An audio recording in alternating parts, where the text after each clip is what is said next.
The Reckoning by Alma Katsu. Read by Laurel Lefkow. Part 1. Chapter 1. London.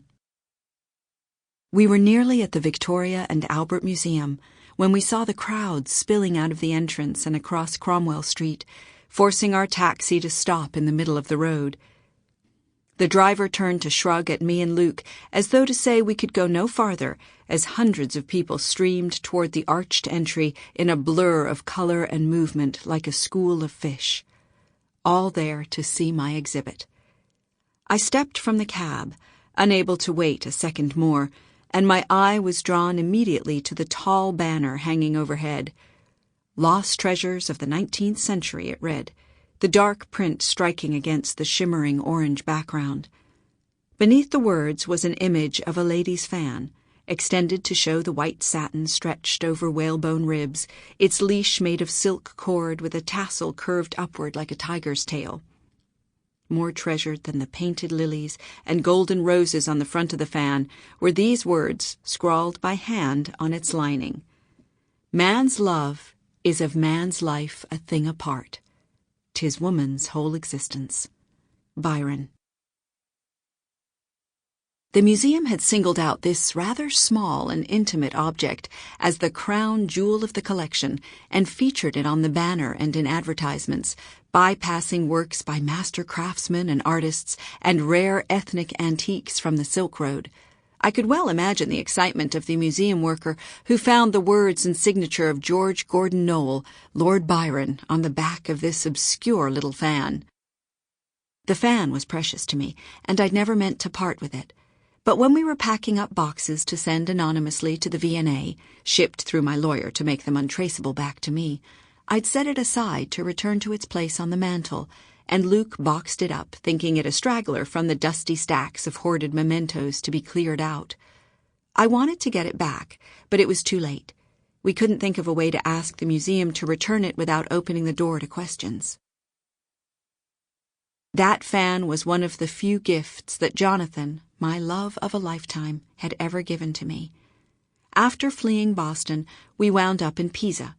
It was so hot that summer that Jonathan, tired of hearing me complain about the heat in our airless room at the inn, bought me the fan to cool myself.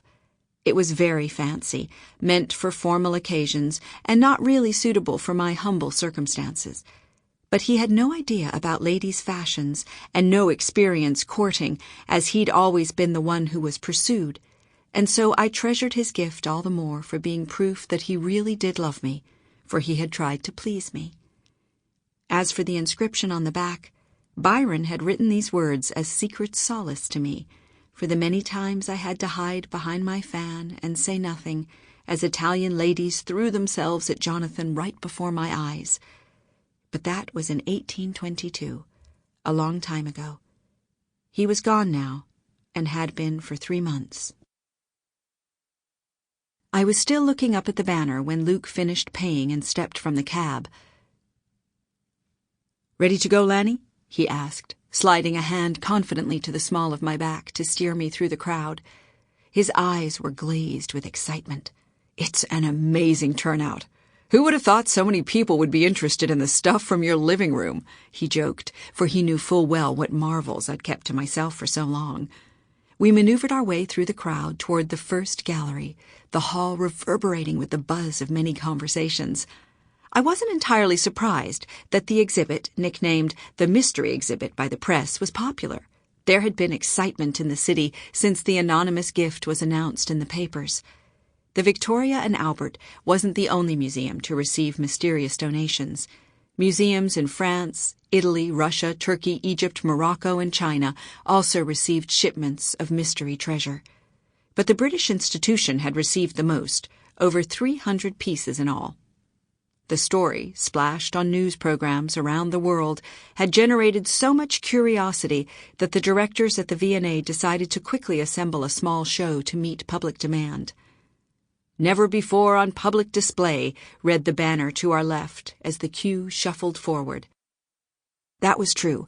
These items had spent the past century stockpiled in storage, having come into my possession as gifts or tributes, or stolen outright in the case. Sample complete. Ready to continue?